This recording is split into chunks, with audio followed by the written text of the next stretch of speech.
Hello ಎಲ್ರಿಗೂ welcome back to my channel Vani Pradeep Kumar. ಎಲ್ಲರೂ ಹೇಗಿದ್ದೀರಾ? ಎಲ್ಲರೂ ಸಂತೋಷವಾಗಿ ಆರೋಗ್ಯವಾಗಿದ್ದೀರಾ ಅಂತ ಅಂದ್ಕೊಳ್ತೀನಿ. ಇನ್ನು ಇವತ್ತು ಬೆಳಗ್ಗೆಯಿಂದ ವ್ಲಾಗ್ನ ಶುರು ಮಾಡ್ಕೊಳ್ತಾ ಇದ್ದೀನಿ. ಈ ವ್ಲಾಗ್ ಬಂದು ಆಲ್ಮೋಸ್ಟ್ 14 ನಿಮಿಷದ ವ್ಲಾಗ್ ಆಗಿರುತ್ತೆ. ಈ ವ್ಲಾಗ್ನ ನೋಡ್ಕೊಳ್ತಾ ನಿಮ್ದು ಯಾವುದಾದ್ರೂ ಒಂದು ಪ್ರೊಡಕ್ಟಿವ್ ಆಗಿರೋಂಥ ಕೆಲಸನ ಮಾಡಿಕೊಂಡು ಈ ವ್ಲಾಗ್ನ ನೋಡಿ. ಸೊ ದಟ್ ನಿಮ್ಮ ಟೈಮ್ ಕೂಡ ವೇಸ್ಟ್ ಆಗೋಲ್ಲ, ನನಗೂ ಕೂಡ ತುಂಬಾ ಖುಷಿ ಅನಿಸುತ್ತೆ. ಲಾಸ್ಟ್ ವಿಡಿಯೋದಲ್ಲಿ ನನ್ನ ವೆಯ್ಟ್ ಲಾಸ್ ಬಗ್ಗೆ ನಿಮ್ಮ ಜೊತೆ ಶೇರ್ ಮಾಡಿಕೊಂಡಾಗ ಸುಮಾರಷ್ಟು ಹೆಣ್ಮಕ್ಳು ನನಗೆ ಮೆಸೇಜ್ ಹಾಕ್ತಾನೆ ಇದ್ರಿ. ಸೊ ಕಾಮೆಂಟ್ಸ್ ಹಾಕ್ತಾನೆ ಇದ್ರಿ, ನಮಗೂ ಕೂಡ ಹೇಳಿ ಅಕ್ಕ, ನಮಗೂ ಕೂಡ ಹೆಲ್ಪ್ ಆಗುತ್ತೆ, ನಾವು ಕೂಡ ವೆಯ್ಟ್ ಲಾಸ್ ಮಾಡಬೇಕು ಅಂತ ಅಂದ್ಕೊಂಡಿದ್ದೀವಿ. ಆಫ್ಟರ್ ಬೇಬಿ ನಾವು ಕೂಡ ವೆಯ್ಟ್ ಗೇನ್ ಆಗಿಬಿಡ್ತೀವಿ, ಎಷ್ಟೇ ಡಯಟ್ ಫಾಲೋ ಮಾಡಿದ್ರೂ ಆಗ್ತಾಯಿಲ್ಲ, ವೆಯ್ಟ್ ಲಾಸ್ ಆಗ್ತಾಯಿಲ್ಲ ಅಂತ ಹೇಳ್ತಾ ಇದ್ರಿ. ಸೊ ದಟ್ ಈ ವ್ಲಾಗಲ್ಲಿ ಒಂದಿಷ್ಟು ಟಿಪ್ಸ್ಗಳನ್ನ ನಿಮ್ಮ ಜೊತೆ ಶೇರ್ ಮಾಡ್ಕೊಳ್ತೀನಿ. ಈಸಿಯಾಗಿ ವೆಯ್ಟ್ ಲಾಸ್ ಮಾಡ್ಬೋದು. ಈ ಟಿಪ್ಸ್ಗಳನ್ನ ನೀವು ಫಾಲೋ ಮಾಡೋದ್ರಿಂದ ನಾನು ಕೂಡ ಈ ಟಿಪ್ಸ್ಗಳನ್ನ ಫಾಲೋ ಮಾಡಿ ಆರಾಮಾಗಿ ಎಫರ್ಟ್ಲೆಸ್ ಆಗಿ ವೆಯ್ಟ್ ಲಾಸ್ ಆಗ್ಬೋದು. ಅದು ಹೊತ್ತೊತ್ತಿಗೆ ಹೊಟ್ಟೆ ತುಂಬ ಊಟ ಮಾಡಿಕೊಂಡೇನೆ.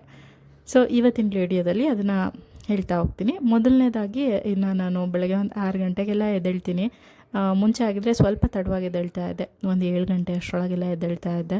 ಅದಾದಮೇಲೆ ಆಂಟಿಗೆ ಕೆಲ್ಸಕ್ಕೆ ಬಂದು ಅವರು ಕೆಲಸ ಮಾಡಿಕೊಟ್ಟು ಹೋಗೋದಕ್ಕೆ 1 ಅವರ್ ಆದರೂ ಟೈಮ್ ಬೇಕಿರ್ತಾಯಿತ್ತು. ಅವ್ರು 7 ಗಂಟೆಗೆ ಬಂದರೆ ಅಟ್ಲೀಸ್ಟ್ 1 ಅವರ್ 8 ಗಂಟೆವರೆಗೂ ಆಗಿರೋದು.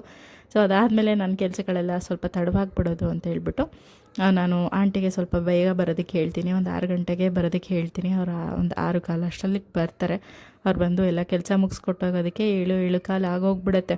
ಅದಾದಮೇಲೆ ನನ್ನ ಕೆಲಸಗಳನ್ನ ನಾನು ಶುರು ಮಾಡ್ಕೊಳ್ತೀನಿ. ಮುಂಚೆ ಆಗಿದ್ದಿದ್ರೆ ನಾನೇ ಎಲ್ಲ ಕೆಲಸ ಮಾಡ್ಕೊಳ್ತಾ ಇದ್ನಲ್ವ.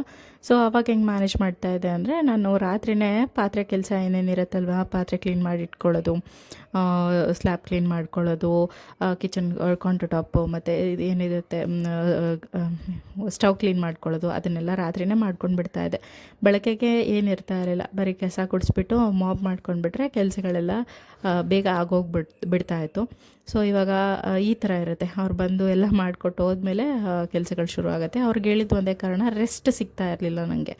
ಮಗು ಇವಾಗ ದೊಡ್ಡವನಾಗ್ತಾ ಆಗ್ತಾ ಜಾಸ್ತಿ ಮಲಗ್ತಾ ಇರಲಿಲ್ಲ. ಸುಮಾರು ಹೊತ್ತು ಎದ್ದು ಆಟ ಆಡ್ತಾ ಇದ್ದ. ಅವ್ನು ನೋಡ್ಕೊಳ್ತಾನೇ ಇರಬೇಕಾಗತ್ತೆ ಕೆಲವೊಮ್ಮೊಮ್ಮೆ. ಸೊ ಅದ್ರ ಗ್ಯಾಪಲ್ಲಿ ಇದು ಕೂಡ ಅವ್ನು ನೋಡ್ಕೊಳ್ಳೋದು ಒಂದು ಕೆಲಸ ಆದರೆ ಮತ್ತು ಈ ಕೆಲಸ ಎಕ್ಸ್ಟ್ರಾ ಆಗಿಬಿಡುತ್ತೆ. ರೆಸ್ಟ್ ಸಿಗ್ತಾ ಇರಲಿಲ್ಲ ಅಂತ ಹೇಳ್ಬಿಟ್ಟು ಅವ್ರಿಗೆ ಬರೋದಕ್ಕೆ ಹೇಳಿದೆ. ಸೊ ಈ ಥರ ಇರುತ್ತೆ. ಅವ್ರು ಬಂದು ಹೋದ್ಮೇಲೆ ನನ್ನ ಕೆಲಸಗಳನ್ನೆಲ್ಲ ಪಾತ್ರೆಗಳನ್ನೆಲ್ಲ ಜೋಡಿಸಿಟ್ಕೊಂಡು ಅದಾದಮೇಲೆ ಕೆಲಸಗಳನ್ನ ಮಾಡ್ಕೊಳ್ಳೋದು.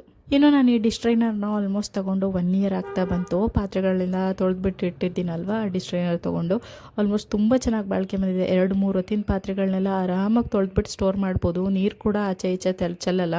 ಕೆಳಗಡೆ ನೀರು ಸ್ಟೋರ್ ಆಗೋದಕ್ಕೆ ಬೇರೆ ಕೊಟ್ಟಿದ್ದಾರೆ. ಸೊ ನಿಮ್ಗೆ ಯಾರಿಗಾದ್ರೂ ಇದ್ರ ಲಿಂಕ್ ಬೇಕು ಅಂದರೆ ಡಿಸ್ಕ್ರಿಪ್ಷನಲ್ಲಿ ಆ್ಯಡ್ ಮಾಡಿರ್ತೀನಿ, ಒಂದ್ಸಲ ಚೆಕ್ ಮಾಡಿ ನೋಡಿ. ಪಾಪು ಹೆಂಗೆ ಅಂತ ಹೇಳಿದ್ರೆ, ನಾನು ಎದ್ದಾಗೆ ಎದ್ದು ಬಿಡ್ತಾ ಇದ್ನಲ್ವ, ಇವತ್ತು ಯಾಕೋ ಮಲ್ಕೊಂಡು ಬಿಟ್ಟಿದ್ದಾನೆ. ಸರಿ ಮಲ್ಕೊಳ್ಳಿ, ಅವ್ನು ಎಬ್ಸೋದು ಬೇಡ, ಕೆಲಸಗಳಾದರೂ ಆಗುತ್ತೆ ಬೇಗ ಅಂತ ಹೇಳ್ಬಿಟ್ಟು ಕೆಲಸಗಳನ್ನೇ ಮಾಡೋದಕ್ಕೆ ನಿಂತ್ಕೊಂಡೆ. ಒಂದು ಸ್ವಲ್ಪ ಹೊತ್ತಷ್ಟೇ, ಇನ್ನೇನು ತರಕಾರಿನೆಲ್ಲ ತೆಗೆದಿಟ್ಕೊಳ್ಬೇಕಾಗಿತ್ತು, ಅಷ್ಟರೊಳಗೆಲ್ಲ ಎದ್ದುಬಿಟ್ಟ ಅವನು. ಸೊ ಈ ಥರ ಇರುತ್ತೆ. ಅವನನ್ನು ಇಟ್ಕೊಂಡು ಮ್ಯಾನೇಜ್ ಮಾಡಿಕೊಂಡು ಬೆಳಗ್ಗೆ ಸ್ವಲ್ಪ ಹೊತ್ತು ನನಗೊಂದು 1/2 ಅವರ್ ಸಿಕ್ಕರೆ ಸಾಕು ಅಡುಗೆ ಮಾಡ್ಕೊಳ್ಳೋದಕ್ಕೆಲ್ಲ. ನಾನು ಜಾಸ್ತಿ ಸಮಯ ತಗೊಳ್ಳಲ್ಲ. ಬೆಳಗ್ಗೆ ತಿಂಡಿ ಮಾಡೋದಕ್ಕಾಗಿರ್ಬೋದು, ಅಡುಗೆ ರೆಡಿ ಮಾಡ್ಕೊಳ್ಳೋದಕ್ಕಾಗಿರ್ಬೋದು. 4 ಸ್ಟವ್ ಇರೋದ್ರಿಂದ ಬೇಗ ಬೇಗ ಕ್ವಿಕ್ಕಾಗಿ ಮಾಡ್ಕೊಂಡು ಬಿಡ್ತೀನಿ. ನಂಗೆ ಅಡುಗೆದೇನು ಕೆಲಸ ಅನಿಸಲ್ಲ. ಸೊ ಒಂದು ಸ್ವಲ್ಪ ಹೊತ್ತು ಮ್ಯಾನೇಜ್ ಮಾಡಿದ್ರೆ ಬೇಗ ಕೆಲಸ ಆಗೋಗ್ಬಿಡುತ್ತೆ. ಇನ್ನು ಇವತ್ತಿನ ತಿಂಡಿಗೆ ಸಿಂಪಲ್ಲಾಗಿ ವೆಜಿಟೇಬಲ್ ವೈಟ್ ಪಲಾವ್ ನನ್ನ ಹಸ್ಬೆಂಡ್ಗೆ, ಅದ್ರ ಜೊತೆ ನನಗೂ ಕೂಡ ಅದನ್ನೇ ಸೇರಿಸಿ ಬಟಾಣಿ ಕಾಳನ್ನ ನೆನ್ಗಿಟ್ಟಿದ್ದೆ ರಾತ್ರಿಯೇ. ಅದರಲ್ಲಿ ಒಂಥರ ಬಟಾಣಿ ಕಾಳು ಹುಸ್ಲಿ, ಆಮೇಲೆ ವೆಜಿಟೇಬಲ್ಸ್ನ ಮಾಡ್ಕೊಳ್ಳೋಣ ಅಂತ ಅಂದ್ಕೊಂಡಿದ್ದೀನಿ. ಸೊ ನೋಡಿ, ಪಾಪು ಎದ್ದೇ ಬಿಟ್ಟ. ಅವ್ನು ಎತ್ಕೊಂಡು ಬಂದು ಅದಾದಮೇಲೆ ಸ್ವಲ್ಪ ಹೊತ್ತು ಆಟ ಆಡಿಸ್ಬೇಕು. ಅವ್ನು ಎದ್ದಿದ್ದೇನೆ, ಕೂಗಿ ಕರೀತಾನೆ ಎದ್ದಿದ್ದೇನೆ. ಸೊ ಈ ಥರ ಇರುತ್ತೆ. ಅವನಿಗೆ ಎದ್ದ ತಕ್ಷಣವೇ ಯಾವಾಗ ಎತ್ಕೊಂಡು ಬಿಡಬೇಕು, ಇಲ್ಲ ಕಿರ್ಚೋದಕ್ಕೆ ಶುರು ಮಾಡ್ಕೊಂಡು ಬಿಡ್ತಾನೆ. ಅಷ್ಟು ಎದುರಿಸ್ತಾನೆ. ನನ್ನ ಹಸ್ಬೆಂಡ್ ಹೇಳ್ತಾ ಇರ್ತಾರೆ, ಎಷ್ಟು ಜೋರಾಗಿ ಮಾತಾಡ್ತೀಯೋ, ಎದುರಿಸ್ತೀಯಲ್ವೇನೋ ನೀನು ಅಂತ ಹೇಳ್ಬಿಟ್ಟು. ಪಾಪನ ವಾಕರಲ್ಲಿ ಹಾಕ್ತೀನಿ, ಅದರಲ್ಲೂ ಸರಿಯಾಗಿರಲ್ಲ. ಇವಾಗ ಮುಂದೆ ಹಿಂದೆ ಹೋಗೋದಕ್ಕೆ ಬೇರೆ ಶುರು ಮಾಡ್ಕೊಂಡು ಬಿಟ್ಟಿದ್ದಾನಲ್ವ, ಎಲ್ಲಿ ಬೇಕಂದ್ರೆ ಅಲ್ಲಿ ನುಗ್ತಾನೆ, ಏನು ಬೇಕಂದ್ರೆ ಅದನ್ನೆಲ್ಲ ಎಳೆಯೋದಕ್ಕೆ ಶುರು ಮಾಡ್ಕೊಂಡು ಬಿಡ್ತಾನೆ. ಇಷ್ಟು ದಿವಸ ಖುಷಿಯೆಲ್ಲ ಹರಡುತ್ತಾ ಇದ್ದ, ಇವಾಗ ಇವನು ಬೇರೆ ಎಕ್ಸ್ಟ್ರಾ ಶುರು ಮಾಡ್ಕೊಂಡಿದ್ದಾನೆ. ಎಲ್ಲ ಕಿತ್ತಾಕೋದು, ಇನ್ಮೇಲೆ ಶುರು ಮನೆಯೆಲ್ಲ ಹರಡೋದು. ಸೊ ಈ ಥರ ಇರುತ್ತೆ. ನಾನು ನೋಡ್ಕೊಳ್ತಾನೆ. ಅದಾದಮೇಲೆ ಅಡುಗೆ ಕೆಲಸ ಮಾಡ್ಕೊಳ್ತೀನಿ. ಸ್ವಲ್ಪ ಹೊತ್ತು ನನ್ನ ಹಸ್ಬೆಂಡ್ ಮಲ್ಕೊಂಡು ಎದ್ದ ಮೇಲೆ ಅವ್ರು ಸ್ವಲ್ಪ ಹೊತ್ತು ನೋಡ್ಕೋತಾರೆ, ಒಂದು ಅರ್ಧ ಗಂಟೆ. ಸೊ ಈ ಥರ ಇರುತ್ತೆ. ಇನ್ನು ವೆಯ್ಟ್ ಲಾಸ್ ಬಗ್ಗೆ ಹೇಳಬೇಕು ಅಂತ ಹೇಳಿದ್ರೆ, ಸಿಂಪಲ್ ಥಿಂಗ್ಸ್, ನಾನು ಇದನ್ನು ಫಾಲೋ ಮಾಡಿಕೊಂಡು ಆರಾಮಾಗಿ ವೆಯ್ಟ್ ಲಾಸ್ ಆಗಿದ್ದಂಥದ್ದು. ಸೊ ಇದು ಒಂದಿಷ್ಟು ಟಿಪ್ಸ್ನ ಫಾಲೋ ಮಾಡಿ ನೀವು ಆರಾಮಾಗಿ ವೆಯ್ಟ್ ಲಾಸ್ ಆಗ್ಬೋದು. ಸೊ ಮೊದಲನೇ ಟಿಪ್ ಏನು ಅಂತ ಹೇಳಿದ್ರೆ, ಟೈಮಿಗೆ ಸರಿಯಾಗಿ ಊಟ ಮಾಡಬೇಕು. ಟೈಮಿಗೆ ಸರಿಯಾಗಿ ಊಟ ಮಾಡಬೇಕು ಅಂದರೆ ಹೊತ್ತೊತ್ತಿಗೂ ನೀವು ಟೈಮಿಂಗ್ಸ್ ನೋಡ್ಕೊಳ್ಳಿ. ಸೊ ನನ್ನ ಮೀಲ್ಸ್ ಹೆಂಗಿರುತ್ತೆ ಅಂತ ಹೇಳಿದ್ರೆ, ಬೆಳಗ್ಗೆ ಒಂದು 7 ಗಂಟೆ ಅಷ್ಟರೊಳಗೆ ಒಂದು ಲೋಟ ಚಿಯಾ ಸೀಡ್ಸ್, ನೆನೆಸಿಟ್ಟಿರೋವಂಥ ಚಿಯಾ ಸೀಡ್ಸು, ಒಂದು 4-5 ಬಾದಾಮಿ, ಹಾಗೆ 1-2 ವಾಲ್ನಟ್ಟು, ಒಂದು ಯಾವುದಾದ್ರೂ ಒಂದು ಚಿಕ್ಕದೊಂದು ಆ್ಯಪಲು ಅಥವಾ ಒಂದು ಅರ್ಧ ಆ್ಯಪಲ್ಲು, ಒಂದು ಬನಾನ, ಅಥವಾ ಒಂದು 100 ಗ್ರಾಮ್ಸ್ ಅಷ್ಟು ಪಪ್ಪಾಯ, ಆ ಥರ ತಿಂತೀನಿ. ಅದಾದಮೇಲೆ ಒಂದು 8:30-9 ಗಂಟೆ ಈ ಥರ ಸಮಯದಲ್ಲಿ ನಾನು ಟಿಫಿನ್ ಮಾಡ್ಕೊಳ್ತೀನಿ. ತಿಂಡಿಗೆ ಬ್ಯಾಲೆನ್ಸ್ ಮೀಲ್ ಹೊಟ್ಟೆ ತುಂಬಾ ತಿಂತೀನಿ. ಇವತ್ತಿನ ವ್ಲಾಗಲ್ಲಿ ನಾನು ನಿಮಗೆ ತೋರಿಸ್ತೀನಿ, ಎಂಡಪ್ಪಲ್ಲಿ ತೋರಿಸ್ತೀನಿ ನನ್ನ ಮೀಲ್ ಬೌಲ್ ಹೇಗಿರುತ್ತೆ ಅಂತೇಳ್ಬಿಟ್ಟು ಪ್ಲೇಟು. ಸೊ ಆ ಥರ ನೋಡಿದ್ರೆ ನಿಮ್ಗೆ ಗೊತ್ತಾಗ್ಬಿಡುತ್ತೆ, ಅಷ್ಟು ತಿನ್ನೋ ಅಷ್ಟರೊಳಗೆ ಹೊಟ್ಟೆ ತುಂಬೋಗ್ಬಿಡುತ್ತೆ. ನಾವು ಕಾನ್ಸಂಟ್ರೇಟ್ ಮಾಡಬೇಕಾಗಿರೋದು ಪ್ರೋಟೀನ್ ಮತ್ತು ಫೈಬರ್ ಈ ಥರ ಪ್ಲೇಟ್ಸ್ ಮೇಲೆ. ಕಾರ್ಬ್ಸ್ ಕೂಡ ಇರಬೇಕು, ಎಷ್ಟಿರಬೇಕು ಎಲ್ಲ ಪೋರ್ಷನ್ ಕಂಟ್ರೋಲ್, ಆ ಥರ ಪೋರ್ಷನ್ ಎಲ್ಲ ಇರಬೇಕು, ಎಲ್ಲ ಒಂದೊಂದು ಕ್ವಾಂಟಿಟಿಯಲ್ಲಿ ಇರಬೇಕು. 100 ಗ್ರಾಮ್ಸ್ ಅಷ್ಟು ಕಾರ್ಬ್ಸ್ ಅಂತ ಹೇಳಿದ್ರೆ ರೈಸು, ಚಪಾತಿ, ರೊಟ್ಟಿ, ಈ ಥರ ಇದಕ್ಕೆ ಕಾರ್ಬ್ಸ್ ಅಂತ ಹೇಳ್ತೀವಿ. ಪ್ರೋಟೀನ್ ಅಂದರೆ ಪನ್ನೀರ್, ಮೊಸರು, ಸೊ ಈ ಥರ ಕಾಳುಗಳು, ಹೆಸ್ರು ಕಾಳು, ಕಡಲೆಕಾಳು, ಈ ಥರ ಬಟಾಣಿ ಕಾಳು, ಇದರಲ್ಲೆಲ್ಲ ಪ್ರೋಟೀನ್ ಸಿಗುತ್ತೆ, ಒಳ್ಳೆ ಪ್ರೋಟೀನ್ ಇರುತ್ತೆ. ಸೊ ಇದೆಲ್ಲ ಪ್ರೋಟೀನ್ಗಳು. ಫೈಬರ್ ಅಂತ ಹೇಳಿದ್ರೆ ತರಕಾರಿ, ಈ ಬೀನ್ಸು, ಕ್ಯಾರೆಟು, ಬ್ರಾಕ್ಲಿ, ಈ ಥರ ಎಲ್ಲ ತರಕಾರಿಗಳು ಫೈಬರ್ ಇರುತ್ತೆ ಇದರಲ್ಲಿ. ಸೊ ಈ ಥರ ಒಂದು ಪ್ಲೇಟ್ ಇರಬೇಕು. ವಿಟಮಿನ್ಸ್ ಅಂದರೆ ಸೊಪ್ಪು, ಮೆಂತ್ಯ ಸೊಪ್ಪಾಗಿರ್ಬೋದು, ಪಾಲಕ್ ಸೊಪ್ಪಾಗಿರ್ಬೋದು, ಈ ಥರ ಸಬ್ಬಸಿಗೆ ಸೊಪ್ಪಾಗಿರ್ಬೋದು, ಇದರಲ್ಲೆಲ್ಲ ಒಳ್ಳೆ ವಿಟಮಿನ್ಸ್ ಇರುತ್ತೆ, ಐರನ್ ಕಂಟೆಂಟ್ ಇರುತ್ತೆ. ಸೊ ಇದಿಷ್ಟು ಬೇಸಿಕ್ಸ್ ಥಿಂಗ್ಸ್ ನಾವು ಇದರಲ್ಲಿ ವೆಯ್ಟ್ ಲಾಸಲ್ಲಿ ಒಂದಿಷ್ಟು ಥಾಟ್ಸ್ ನಮ್ಮ ಹತ್ರ ಇರಬೇಕು, ಇದಿಷ್ಟು ನಮ್ಮ ಪ್ಲೇಟಲ್ಲಿ ಇರಬೇಕು ಅಂತ ಹೇಳ್ಬಿಟ್ಟು. ಸೊ ಇದಿಷ್ಟು ನಿಮಗೆ ಗೊತ್ತಿತ್ತು ಅಂತ ಹೇಳಿದ್ರೆ ನೀವು ಪೋಷನ್ ಕಂಟ್ರೋಲ್ನ ಆರಾಮಾಗಿ ಸಿದ್ಧತೆ ಮಾಡ್ಕೊಳ್ಬೋದು. ಮೊದಲನೇ ಥಿಂಗ್ ಬಂದು ಟೈಮಿಗೆ ಸರಿಯಾಗಿ ಊಟ ಮಾಡೋದು. ಹಾಗೆ ಎರಡನೇದು, ಸೊ ಒಂದು ಪ್ಲೇಟಲ್ಲಿ ನೀವೇನು ಬಡಿಸ್ಕೊಂಡಿರ್ತೀರಲ್ವ ಊಟಕ್ಕೆ, 100 ಗ್ರಾಮ್ಸ್ ಅಂತ ಹೇಳ್ಬಿಟ್ಟು, ಸೊ ಅದು ಒಂದು ಪ್ಲೇಟಲ್ಲೇ ಫಿನಿಷ್ ಮಾಡಿಬಿಡ್ಬೇಕು. ನೀವಿನ್ನೂ ಎಕ್ಸ್ಟ್ರಾ ಹಾಕ್ಕೊಂಡ್ರಿ ಅಂತ ಹೇಳಿದ್ರೆ ನಿಮಗಿನ್ನೂ ಎಕ್ಸ್ಟ್ರಾ ಕ್ಯಾಲರೀಸ್ ಆ್ಯಡ್ ಆಗುತ್ತೆ. ಸೊ ಹಾಗಾಗಿ ನಾವು ಪ್ಲೇಟಲ್ಲಿ ಏನು ತೊಗೊಂಡಿರ್ತೀವಲ್ವ, ಒಂದು ಪ್ಲೇಟಲ್ಲಿ ಅದನ್ನು ಮಾತ್ರ ತಿಂದ್ಬಿಟ್ಟು ಕೈ ತೊಳ್ಕೊಂಡು ಬಿಡಬೇಕು. ಎಕ್ಸ್ಟ್ರಾ ಏನು ಹಸಿವಾಗ್ತಿದೆ, ಹಂಗಾಗ್ತಾಯಿದೆ, ಆಗಲ್ಲ, ಹಸಿವಾಗಲ್ಲ. ಸೊ ಕ್ರೇವಿಂಗ್ಸ್ ಆಗ್ತಾಯಿದೆ ಅಂತ ಹೇಳಿಬಿಟ್ಟು ಎಕ್ಸ್ಟ್ರಾ ಬಲ್ಕ್ ಮಾಡಿದ್ರೆ ಖಂಡಿತವಾಗಿ ಕ್ಯಾಲರೀಸ್ ಹೆಚ್ಚಾಗುತ್ತೆ. ನೆಕ್ಸ್ಟ್ ಬಂದು ಮೋಸ್ಟ್ ಎಫೆಕ್ಟಿವ್ ಟಿಪ್ ಅಂತಲೇ ಹೇಳ್ಬೋದು. ಈ ಟಿಪ್ಪನ್ನು ಫಾಲೋ ಮಾಡಿದ್ರೆ ಖಂಡಿತ ವೆಯ್ಟ್ ಲಾಸ್ ಆಗೇ ಆಗ್ತೀರಾ ನೀವು. ಸಂಜೆ ಬೇಗನೆ ಊಟ ಮಾಡ್ಕೊಳ್ಳೋದು, ಅಟ್ಲೀಸ್ಟ್ ಎಷ್ಟು ಬೇಗ ಆಗುತ್ತೋ ಅಷ್ಟು ಬೇಗ. ನೀವು 7 ಗಂಟೆ ಒಳಗೆಲ್ಲ ಊಟ ಮುಗಿಸ್ಕೊಂಡು ಬಿಡಬೇಕು. ಕೆಲವೊಮ್ಮೆ ನಾನು ಮಾಡಲ್ಲ, ನನ್ನ ಹಸ್ಬೆಂಡ್ ಬೇಗ ಬಂದರೆ ಬೇಗನೆ ಊಟ ಮಾಡ್ಕೊಂಡು ಬಿಡ್ತೀವಿ. ಇಲ್ಲ ಅವ್ರು ಲೇಟ್ ಆಗುತ್ತೆ ಅಂದರೆ ಅವ್ರು ಬರೋವರೆಗೂ ವೆಯ್ಟ್ ಮಾಡ್ತಾ ಇರ್ತೀವಲ್ವ, ಆವಾಗ ಸಮಯ ಆಗಿಬಿಡುತ್ತೆ. ಅದನ್ನೇನಾದರೂ ನಾನು ರೆಗ್ಯುಲರಾಗಿ ಫಾಲೋ ಮಾಡ್ತಾ ಇದ್ದಿದ್ರೆ ನಾನು ಕೂಡ ಇನ್ನೂ ಕೂಡ ಹೆಚ್ಚಾಗಿ ವೆಯ್ಟ್ ಲಾಸ್ ಮಾಡ್ಬೋದಿತ್ತು ಅಂತ ನಂಗೆ ಫೀಲ್ ಆಗುತ್ತೆ. ನೀವೊಂದು 7 ಗಂಟೆಗೆಲ್ಲ ಊಟನ ಮುಗಿಸ್ಕೊಂಡು ಅದಾದಮೇಲೆ ಏನೂ ಸೇವಿಸಬಾರ್ದು, ಅಷ್ಟನ್ನೇ ಲಾಸ್ಟ್ ಮಾಡಿಬಿಡಬೇಕು. ಅದಾದಮೇಲೆ ಎಕ್ಸ್ಟ್ರಾ ಬನಾನ ತಿಂದೆ ಅಥವಾ ಬೇರೆ ಏನಾದರೂ ಸ್ವೀಟ್ ತಿಂದೆ ಅಂದರೆ ಖಂಡಿತ ವೆಯ್ಟ್ ಗೇನ್ ಆಗೇ ಆಗುತ್ತೆ. ನೀವೊಂದು 7 ಗಂಟೆಗೆಲ್ಲ ಊಟನ ಮುಗಿಸಿ ಅದಾದಮೇಲೆ ಏನನ್ನೂ ಸಹ ತಿನ್ನಬಾರ್ದು.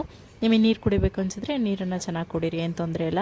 ಅದು ಬಿಟ್ಟು ಮತ್ತೆ ಎಕ್ಸ್ಟ್ರಾ ಏನೂ ಅವಶ್ಯಕತೆ ಇರಲ್ಲ. ಇಷ್ಟು ಮಾಡೋದ್ರಿಂದ ಇದನ್ನು ರೆಗ್ಯುಲರಾಗಿ ಫಾಲೋ ಮಾಡಿ, ನೀವೇನು ಊಟ ಮಾಡಿದ್ರೂ ಪರವಾಗಿಲ್ಲ, ಖಂಡಿತ ಇದರಿಂದ ವೆಯ್ಟ್ ಲಾಸ್ ಆಗುತ್ತೆ, ಆರೋಗ್ಯ ಕೂಡ ತುಂಬಾ ಚೆನ್ನಾಗಿರುತ್ತೆ. ನೆಕ್ಸ್ಟ್ ಇಂಪಾರ್ಟೆಂಟ್ ಥಿಂಗು, ಅಡುಗೆಗೆ ಕಡಿಮೆ ಎಣ್ಣೆನ ಬಳಸೋದು. ಊಟಕ್ಕೆ ತುಪ್ಪನ ಜಾಸ್ತಿ ಹಾಕ್ಕೊಳ್ಳದೆ ಮಿತವಾಗಿ ಹಾಕ್ಕೊಂಡು ಊಟ ಮಾಡೋವಂಥದ್ದು. ಆಲ್ಮೋಸ್ಟ್ 1 ಟೇಬಲ್ ಸ್ಪೂನ್, ಒಂದು ಚಿಕ್ಕ ಸ್ಪೂನ್ ಇರುತ್ತಲ್ಲ, ಆ ಸ್ಪೂನಲ್ಲಿ ಆ ಸ್ಪೂನ್ ಎಣ್ಣೆಲಿ ಆಲ್ಮೋಸ್ಟ್ 120 ಕ್ಯಾಲರೀಸ್ ಇರುತ್ತೆ. ನಿಮಗೆ ಆಲ್ಮೋಸ್ಟ್ ಒಂದು ಹೊತ್ತಿನ ಊಟದಲ್ಲಿ 400 to 500 ಕ್ಯಾಲರೀಸ್ ಸಿಕ್ಕರೆ ಸಾಕಾಗತ್ತೆ. ನೀವು ಬರೀ ಆ ಎಣ್ಣೆಲೇ ಒಂದು 4-5 ಸ್ಪೂನ್ ಎಣ್ಣೆ ಹಾಕ್ಕೊಂಡ್ಬಿಟ್ರಿ ಅಂದರೆ ಆಲ್ಮೋಸ್ಟ್ ಕ್ಯಾಲರೀಸ್ ಅಲ್ಲೇ ಫಿಲ್ ಆಗೋಗ್ಬಿಡುತ್ತೆ. ಸೊ ಆದಷ್ಟು ಕಡಿಮೆ ಎಣ್ಣೆ ಅಥವಾ ಎಣ್ಣೆನೇ ಇಲ್ದಿರೋ ಅಂಥ ಅಡುಗೆ. ಸೊ ಈ ಥರ ಈಸಿ ಕುಕ್ಕಿಂಗ್ಸ್ಗೆ ಸುಮಾರಷ್ಟು ರೆಸಿಪೀಸ್ಗಳು ಮುಂದಿನ ನನ್ನ ವ್ಲಾಗ್ಸಲ್ಲಿ ನಾನು ತೋರಿಸ್ತೀನಿ. ಸೊ ದಟ್ ನಿಮಗೂ ಕೂಡ ಹೆಲ್ಪ್ ಆಗುತ್ತೆ. ಇಷ್ಟೊಂದೆಲ್ಲ ಹೇಳ್ತಾ ಇದ್ದಾರೆ, ಏನೂ ಅರ್ಥನೇ ಆಗ್ತಿಲ್ಲ ಅಂತ ಅಂದ್ಕೊಳ್ಬೇಡಿ. ನೀವು ನೋಡ್ತಾ ಗೊತ್ತಾಗ್ಬಿಡುತ್ತೆ. ಇದನ್ನೆಲ್ಲ ಏನಕ್ಕೆ ಹೇಳ್ತಾ ಇದ್ದೀನಿ ಅಂತ ಹೇಳಿದ್ರೆ, ಬಿಫೋರ್ ಅಂದರೆ 30 ವಯಸ್ಸಿಗಿಂತ ಯಾರು ಕಡಿಮೆ ಇದ್ದೀರಾ, ಇದು ಅವ್ರಿಗೆ ಅರ್ಥ ಆಗೋದಕ್ಕೆ ಸಾಧ್ಯ ಇಲ್ಲ. ಯಾಕೆಂದರೆ ಹೆಣ್ಮಕ್ಳಲ್ಲಿ ಸಖತ್ ಸ್ಟ್ಯಾಮಿನಾ ಇರುತ್ತೆ, ಆ ಟೈಮಲ್ಲೆಲ್ಲನೂ ಬೋನ್ ಸ್ಟ್ರೆಂತ್ ಕೂಡ ಚೆನ್ನಾಗಿರುತ್ತೆ, ಅವ್ರಿಗೇನು ಅಂತ ಅನಿಸಲ್ಲ. ಬಟ್ ಆಫ್ಟರ್ 30 ನಾವಂತೂ ನಮ್ಮ ದೇಹನ ಟೇಕ್ ಕೇರ್ ಮಾಡಲೇಬೇಕು. ಆಫ್ಟರ್ 30 ಇರೋರಿಗೆ ಇದು ತುಂಬ ಚೆನ್ನಾಗಿ ನಾಟುತ್ತೆ ಅಂತ ಅಂದ್ಕೊಂಡಿದ್ದೀನಿ. ಬಿಕಾಸ್ ಅವ್ರಿಗೆ ಗೊತ್ತಾಗಿರುತ್ತೆ ಯಾವ ಥರ ಅವ್ರಿಗೆ ಸುಸ್ತಾಗ್ತಾ ಇರುತ್ತೆ, ಮಂಡಿ ನೋವು ಬರ್ತಾ ಇರುತ್ತೆ, ಕಾಲು ನೋವು ಬರ್ತಾ ಇರುತ್ತೆ, ಕೈ ನೋವು ಬರ್ತಾ ಇರುತ್ತೆ, ತಲೆ ಸುತ್ತುತ್ತಪ್ಪ ಈ ಥರ ಅನ್ನಿಸ್ತಾ ಇರುತ್ತಲ್ವ, ಅವ್ರಿಗಂತೂ ಈ ಥರ ಫೀಲ್ ಆಗೇ ಆಗುತ್ತೆ. ಊಟದ ಮೇಲೆ ಜಾಗ್ರತೆ ನಾವು ವಹಿಸಲೇಬೇಕು. ಸೊ ಇವಾಗಿಂದ ಶುರು ಮಾಡ್ಕೊಳ್ಳಿ. ಅಟ್ಲೀಸ್ಟ್ ನೀವು 1 ತಿಂಗಳು ಫಾಲೋ ಮಾಡಿದ್ರೆ ಸಾಕು, ಇದು ಆರಾಮಾಗಿ ನಿಮಗೆ ಅಭ್ಯಾಸ ಆಗಿಬಿಡುತ್ತೆ. ನಾನು ಮೊದಲನೇ ತಿಂಗಳು ನನಗೂ ಸ್ವಲ್ಪ ಕಷ್ಟ ಆಯಿತು, ಇಲ್ಲ ಅಂತ ಹೇಳಲ್ಲ. ಅದಾದಮೇಲೆ ಅಭ್ಯಾಸ ಆಗ್ತಾ ಈಗೇನು ಅಷ್ಟು ಹೆಚ್ಚಾಗಿ ಕೆಲಸ ಅಂತ ಅನಿಸಲ್ಲ. ನಾನು ಹೆಂಗೆ ಮಾಡ್ಕೊಳ್ತೀನಿ ಅಂದರೆ, ಒಂದು ಕಡೆ ಮೊದಲು ಕಾಳು ಮತ್ತು ತರಕಾರಿನ ಸ್ಟೀಮ್ ಮಾಡೋದಕ್ಕೆ ಇಟ್ಕೊಳ್ತೀನಿ. ಕೆಳಗಡೆ ಕಾಳು ಹಾಕ್ತೀನಿ ಪಾತ್ರೆಯಲ್ಲಿ, ಅದಾದಮೇಲೆ ಮೇಲ್ಗಡೆ ಸ್ಟೀಮರಲ್ಲಿ ತರಕಾರಿನ ಸ್ಟೀಮ್ ಮಾಡೋದಕ್ಕೆ ಇಟ್ಕೊಳ್ತೀನಿ. ಇನ್ನೊಂದು ಕಡೆ ತಿಂಡಿ ಮಾಡ್ಕೊಳ್ತೀನಿ. ಸೊ ಈ ಥರ ಆರಾಮಾಗಿ ಕ್ವಿಕ್ಕಾಗಿ ಮಾಡ್ಕೊಂಡು ಬಿಡ್ಬೋದು. ತುಂಬ ಕಷ್ಟ ಅಂತ ಅನಿಸಲ್ಲ. ಕೆಲವೊಮ್ಮೆ ತರಕಾರಿನೆಲ್ಲ ರಾತ್ರಿಯೇ ಕಟ್ ಮಾಡಿಡೋದಿತ್ತು, ಎಕ್ಸ್ಟ್ರಾ ಯಾವುದಾದ್ರೂ ಕ್ಲೀನ್ ಮಾಡಿ ಇಟ್ಕೊಳ್ಳೋದಿತ್ತು ಅಂದರೆ ರಾತ್ರಿಯೇ ಮಾಡ್ಕೊಳ್ತೀನಿ. ಆವಾಗ ಸ್ವಲ್ಪ ಕೆಲಸ ಕೂಡ ಕಡಿಮೆ ಆಗುತ್ತೆ. ತುಂಬ ಈಸಿಯಾಗಿ ಆರಾಮಾಗಿ ಮೇಂಟೈನ್ ಮಾಡ್ಬೋದು. ಜಾಸ್ತಿ ಕಷ್ಟ ಅಂತ ಏನೂ ಅನಿಸಲ್ಲ ಇದೆಲ್ಲನೂ. ಇವಾಗಿನ ನೀವು ಜವಾಬ್ದಾರಿ ವಹಿಸ್ಕೊಂಡ್ರೆ ನಿಮಗೆ ಮುಂದಿನ ದಿನಗಳಲ್ಲಿ ಯಾವುದೇ ಥರ ಕಾಲು ನೋವು, ಮಂಡಿ ನೋವು, ಕೂರಕ್ಕೆ ಬರೋಲ್ಲ, ಎದ್ದೇಳೋಕ್ಕಾಗಲ್ಲ, ಈ ಥರ ಎಲ್ಲ ಇಶ್ಯೂಸ್ ಬರೋಲ್ಲ. ಇತ್ತೀಚಿನ ದಿನಗಳಲ್ಲಿ ಹೆಣ್ಮಕ್ಳಿಗಂತೂ ಸಿಕ್ಕಾಪಟ್ಟೆ ಹೆಲ್ತ್ ಇಶ್ಯೂಸ್ ಸ್ಟಾರ್ಟ್ ಆಗಿಬಿಟ್ಟಿದೆ. PCOD, PCOS, ಥೈರಾಯ್ಡ್, ಈ ಥರ ಸುಮಾರಷ್ಟು ಥರ ಸ್ಟಾರ್ಟ್ ಆಗಿಬಿಟ್ಟಿದೆ. ಈಗಂತೂ IVF ಸೆಂಟರ್ಗಳು ಪಾರ್ಲರ್ ಥರ ಶುರು ಆಗಿಬಿಟ್ಟಿದ್ದಾವೆ ಎಲ್ಲ ಕಡೆಗೂ. ಅಷ್ಟು ಇನ್ಫರ್ಟಿಲಿಟೀಸ್ ಇರೋದ್ರಿಂದ ಆ ಥರ ಆಗೇ ಆಗುತ್ತೆ. ಏನಕ್ಕಾಗತ್ತೆ ಹೆಣ್ಮಕ್ಳಲ್ಲಿ ಅಂತ ಹೇಳಿದ್ರೆ, ಇಂಪ್ರಾಪರ್ ಡಯಟ್, ಬ್ಯಾಲೆನ್ಸ್ ಇಲ್ಲದೆ ಇರೋವಂಥ ಊಟನ ಮಾಡೋದ್ರಿಂದ ಖಂಡಿತ ಈಗ ಆಗೇ ಆಗುತ್ತೆ. ಸೊ ಇದನ್ನೆಲ್ಲ ತಪ್ಪಿಸ್ಕೊಳ್ಳೋದಕ್ಕೆ ಯಾರಿಗೆಲ್ಲ ಸ್ವಲ್ಪ ಆರೋಗ್ಯದ ಮೇಲೆ ಜವಾಬ್ದಾರಿ ಇದೆಯೋ ಅವ್ರು ಮಾತ್ರನೇ ಇದನ್ನು ಫಾಲೋ ಮಾಡ್ಬೋದು ಅಂತ ಅಂದ್ಕೊಳ್ತೀನಿ. ಸೊ ದಟ್ ಇಲ್ಲ ಅಂದರೆ ಇಷ್ಟೆಲ್ಲ ಏನಕ್ಕೆ ಮಾಡಬೇಕು, ದೇವ್ರು ಕೊಟ್ಟಿರೋ ಹೊಟ್ಟೆ ಏನು ಬೇಕಾದರೂ ತಿನ್ನೋದಕ್ಕೆ ಇದ್ದೀವಿ, ಚೆನ್ನಾಗಿ ತಿನ್ನಬೇಕು ಅಂತ ಅಂದ್ಕೊಂಡ್ರೆ ಹೌದು, ಚೆನ್ನಾಗಿ ತಿನ್ನಬೇಕು, ಒಳ್ಳೆಯದನ್ನೇ ತಿನ್ನಬೇಕು. ಸೊ ಇಷ್ಟನ್ನು ಹೇಳೋದಕ್ಕೆ ಸ್ವಲ್ಪ ನಿಮ್ಮನ್ನು ಕೂಡ ಎಜುಕೇಟ್ ಮಾಡೋಣ ಅನ್ನೋವಂಥದ್ದು, ಗೊತ್ತಿಲ್ಲದೆ ಇರೋರಿಗೆ ನಿಮ್ಮನ್ನು ಕೂಡ ಎಜುಕೇಟ್ ಮಾಡಬೇಕು ಅನ್ನೋವಂಥದ್ದು ನನ್ನ ಒಂದು ಅಭಿಪ್ರಾಯ ಆಗಿತ್ತು. ಸೊ ಇದಿಷ್ಟು ವೆಯ್ಟ್ ಲಾಸ್ ಟಿಪ್ಸ್ಗಳಾಗಿತ್ತು. ನಿಮಗೆ ಇದ್ರ ಬಗ್ಗೆ ಇಂಟ್ರೆಸ್ಟ್ ಇತ್ತು ಅಂತ ಮಾತ್ರನೇ ಇದನ್ನೆಲ್ಲ ಹೇಳೋದಕ್ಕೆ ಸಾಧ್ಯ ಆಯಿತು. ಸುಮಾರಷ್ಟು ಜನ ಕೇಳ್ತಾ ಇದ್ರಿ, ಸೊ ಅದಕ್ಕೆ ಇದನ್ನು ಹೇಳಿದ್ದು. ಇನ್ನು ಪಾಪುಗೆ ಊಟ ಮಾಡಿಸಿ ನಾನು ಕೂಡ ತಿಂಡಿಗೆಲ್ಲ ರೆಡಿ ಮಾಡಿದ್ನಲ್ಲ, ಅದಾದಮೇಲೆ ಅವ್ರ ಪಪ್ಪ ಜೊತೆ ಸ್ವಲ್ಪ ಹೊತ್ತು ಆಟ ಆಡ್ತಾ ಇದ್ದ. ಅವನಿಗೆ ಸ್ವಲ್ಪ ರಾಗಿ ಗಂಜಿ ಕುಡಿಸ್ತೀನಿ, ಸ್ವಲ್ಪ ಅಷ್ಟೇ, ಒಂದು ಬಟ್ಲಲ್ಲಿ ಸ್ವಲ್ಪ ತಗೋತೀನಿ, ಒಂದು ಕಾಲು ಬಟ್ಲು ಅಷ್ಟೇನೆ. ಅದಿನ್ನೂ ತಿನ್ನಿಸ್ತಿದ್ದಂಗೆ ಪೂ ಅಂತ ಇರ್ತಾನೆ. ಅವ್ನ ಮುಖದ ಮೇಲೆಲ್ಲ ಬಿದ್ದೋಗ್ತಾ ಇರುತ್ತೆ, ಆ ಥರ ಮಾಡ್ತಾನೆ. ತಿನ್ನಲ್ಲ, ಒತ್ತಾಯದ ಮೇಲೆ ತಿನ್ನಿಸ್ಬೇಕು. ನಾನು ಹೆಚ್ಚು ಒತ್ತಾಯ ಮಾಡೋದು, ಅವನು ಎಷ್ಟು ತಿಂತಾನೋ ಅಷ್ಟೇ ತಿನ್ನಿಸ್ತಾ ಇರ್ತೀನಿ. ತುಂಬ ಜನ ಕೇಳ್ತಾನೂ ಇದ್ರಿ, ಮಗುಗೆ ಎಷ್ಟು ಸಲ ಕೊಡ್ತೀರಾ ರಾಗಿ ಗಂಜಿ ಅಂತ ಹೇಳ್ಬಿಟ್ಟು. ಇವಾಗ ಒಂದೇ ಸಲ ಬೆಳಗ್ಗೆ ಕೊಡೋದು. ಸಮ್ಟೈಮ್ಸ್ ಯಾವಾಗಾದರೂ ಅವನು ಸಂಜೆ ಬೇಗ ಮಲ್ಕೊಂಡು ಬಿಡೋದ್ರಿಂದ ನಾನು ಸಂಜೆ ಜಾಸ್ತಿ ಹೆಚ್ಚಾಗಿ ಕೊಡಲ್ಲ. ಇವಾಗಿನೂ 7 months ಇವಾಗ ಕಂಪ್ಲೀಟ್ ಆಗ್ತಾನೂ ಬಂತು. ಇವಾಗ ಎರಡನೇ ಸಲ ಊಟ ಕೊಡೋದಕ್ಕೂ ಶುರು ಮಾಡ್ಕೊಳ್ಬೇಕು. ಈಗ ಜಸ್ಟ್ ಬರೀ ನಾನು ಪ್ಲೇನ್ ರಾಗಿ ಅಷ್ಟೇ ಕೊಡ್ತಾ ಇರೋದು, ಬೇರೆ ಏನೂ ಅದಕ್ಕೆ ಆ್ಯಡ್ ಮಾಡಿಲ್ಲ. ಬಟ್ ಇನ್ನೊಂದು ಸ್ವಲ್ಪ ದಿವಸ, ಇನ್ನೊಂದು ತಿಂಗಳು ಅನ್ನೋಷ್ಟರೊಳಗೆ ಬೇರೆ ಆಲ್ಮಂಡ್, ಸ್ವಲ್ಪ ಆ ಥರ ಡ್ರೈ ಫ್ರೂಟ್ ಸ್ವಲ್ಪ ಸೇರಿಸಿ ಕೊಡಿ ಅಂತ ಹೇಳಿದರು ಡಾಕ್ಟರ್. ಈಗ ಮಗು ನಾವೇನು ಸ್ಟಾರ್ಟ್ ಮಾಡ್ತೀವಲ್ವ 6 monthsಲ್ಲಿ, ಆವಾಗ ಹೆಚ್ಚು ಬೇರೆ ಏನೂ ಕೊಡೋ ಅಂಥ ಅವಶ್ಯಕತೆ ಇರಲ್ಲ. ಜಸ್ಟ್ ರಾಗಿ ಸರಿ, ಪ್ಲೇನ್ ರಾಗಿ ಸರಿ ಕೊಟ್ಟರೆ ಸಾಕಾಗತ್ತೆ. ಇನ್ನು ಮೊದಲು ನಾನು ಪಲಾವ್ ಮಾಡಿ ಇಟ್ಕೊಂಡಿದ್ನಲ್ಲ, ಆ ರೆಸಿಪಿನ ಫಸ್ಟ್ ಕಮೆಂಟಲ್ಲಿ ಪಿನ್ ಮಾಡಿರ್ತೀನಿ. ಯಾರಿಗಾದ್ರೂ ರೆಸಿಪಿ ಬೇಕು ಅಂತ ಹೇಳಿದ್ರೆ ಚೆಕ್ ಮಾಡಿ. ಹಾಗೆ ಇನ್ನೊಂದು ಕಡೆ ಬಟಾಣಿ ಕಾಳು ಹುಸ್ಲಿ ಮಾಡ್ಕೊಳ್ಳೋದಕ್ಕೆ ಸಿಂಪಲಾಗಿ ಮಾಡ್ಕೊಳ್ಬೋದು, ತುಂಬ ಟೇಸ್ಟಿಯಾಗಿರುತ್ತೆ. ಇದನ್ನು ಮಾಡ್ಕೊಳ್ಳಿಕ್ಕೆ ಒಂದು ಬಾಣಲಿಗೆ ಸ್ವಲ್ಪ ಎಣ್ಣೆನ ಸೇರಿಸ್ತಾ ಇದ್ದೀನಿ. ಚುಟ್ಕೆ ಒಂದು ಸ್ಪೂನ್ ಆದರೆ ಸಾಕಾಗತ್ತೆ, ಅಷ್ಟೇ ಸೇರಿಸ್ಬೋದು. ಹಾಗೆ ತಿಂದರೂ ಚೆನ್ನಾಗಿರುತ್ತೆ. ಸ್ವಲ್ಪ ಈ ಥರ ಒಗ್ಗರಣೆ ಹಾಕ್ಕೊಂಡ್ರೆ ಚೆನ್ನಾಗಿರುತ್ತೆ ಅಂತ ಹೇಳ್ಬಿಟ್ಟು, ಇನ್ನು ಈ ಕಡೆ ಬಾಣಲಿಲಿ ಎಣ್ಣೆ ಕಾದಿದೆ ಅಲ್ವಾ, ಇದಕ್ಕೆ ಸ್ವಲ್ಪ ಸಾಸಿವೆ, ಹಾಗೆ ಸ್ವಲ್ಪ ಕರಿಬೇವು, ಇಷ್ಟನ್ನು ಫ್ರೈ ಮಾಡಿಕೊಂಡು ನಂತರ ಬೇಯಿಸಿಟ್ಕೊಂಡಿದ್ದೀವಲ್ವ ಬಟಾಣಿ ಕಾಳನ್ನ ಹಾಕಿ ಸ್ವಲ್ಪ ನೀರು ಚೆನ್ನಾಗಿ ಹೀರೋವರೆಗೂ ಫ್ರೈ ಮಾಡ್ಕೊಳ್ಬೇಕಷ್ಟೇನೆ. ಚೆನ್ನಾಗಿ ಫ್ರೈ ಆದ ನಂತರ ಸ್ವಲ್ಪ ಉಪ್ಪು, ಹಾಗೆ ಒಣಕೊಬ್ಬರಿ ತುರಿನ ಸೇರಿಸ್ತಾ ಇದ್ದೀನಿ. ಹಸಿ ಕೊಬ್ಬರಿ ಇದ್ರೂ 1 ಸ್ಪೂನ್ ಸೇರಿಸ್ಬೋದು.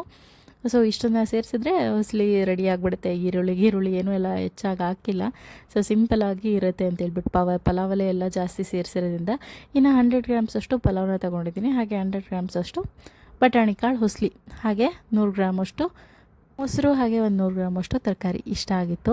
ಸೊ ಸಿಂಪಲ್, ಎಷ್ಟು ಬೇಗ ಮಾಡ್ಕೊಂಡ್ವಿ ಅಲ್ವ. ಮೊಸರಿಗೆ ಸ್ವಲ್ಪ ಸಿನಿಮನ್ ಆ್ಯಡ್ ಮಾಡ್ತೀನಿ, ಚಕ್ಕೆ ಪುಡಿ, ಇದನ್ನು ಆ್ಯಡ್ ಮಾಡೋದ್ರಿಂದ ದೇಹಕ್ಕೆ ಕೂಡ ತುಂಬಾ ಒಳ್ಳೆಯದು. ಮಿತ ಆಹಾರ ಹಿತ ಆಹಾರ ಆರೋಗ್ಯದ ಮಂತ್ರ ಆಗಿರುತ್ತೆ. ಅಮೃತನಾದರೂ ಸರಿ, ಜಾಸ್ತಿ ತೊಗೊಂಡ್ರೆ ವಿಷ ಆಗುತ್ತೆ ಅಂತ ಹೇಳ್ತಾರೆ. ಮಿತವಾದ ಆಹಾರನ ತೊಗೊಳ್ಳಿ, ಹಾಗೆ ಆದಷ್ಟು ಕಡಿಮೆ ಎಣ್ಣೆನ ಬಳಸೋದಕ್ಕೆ ಪ್ರಯತ್ನ ಪಡಿ. ಸೊ ಆದಷ್ಟು ಮನೇಲೇ ಅಡುಗೆ ಮಾಡಿಕೊಂಡು ಊಟ ಮಾಡಿದ್ರೆ ಆರೋಗ್ಯ ಕೂಡ ತುಂಬಾ ಒಳ್ಳೆಯದು. ನಾನು ಮತ್ತು ಖುಷಿ ಇಬ್ಬರೂ ಕೂತ್ಕೊಂಡು ತಿಂಡಿ ತಿಂತಾ ಇದ್ದೀನಿ. ನನ್ನ ಹಸ್ಬೆಂಡ್ ಆಲ್ರೆಡಿ ತಿಂಡಿ ಮುಗಿಸ್ಕೊಂಡು ಹೊರಟರು. ಇನ್ನು ಈ ವ್ಲಾಗ್ನ ನಾನು ಇಲ್ಲಿಗೆ ಎಂಡ್ ಮಾಡ್ತಾ ಇದ್ದೀನಿ. ಐ ಹೋಪ್ ಈ ವ್ಲಾಗ್ ನಿಮಗೆ ಇಷ್ಟ ಆಗಿದೆ ಅಂತ ಅಂದ್ಕೊಳ್ತೀನಿ. ಮತ್ತೊಂದು ಬ್ಯೂಟಿಫುಲ್ ವ್ಲಾಗ್ ಜೊತೆ ಮತ್ತೆ ಸಿಗ್ತೀನಿ. ಇಲ್ಲಿವರೆಗೂ ಟೇಕ್ ಕೇರ್, ಬಾಯ್, ಇಷ್ಕ್ಯೂ ಗೈಸ್.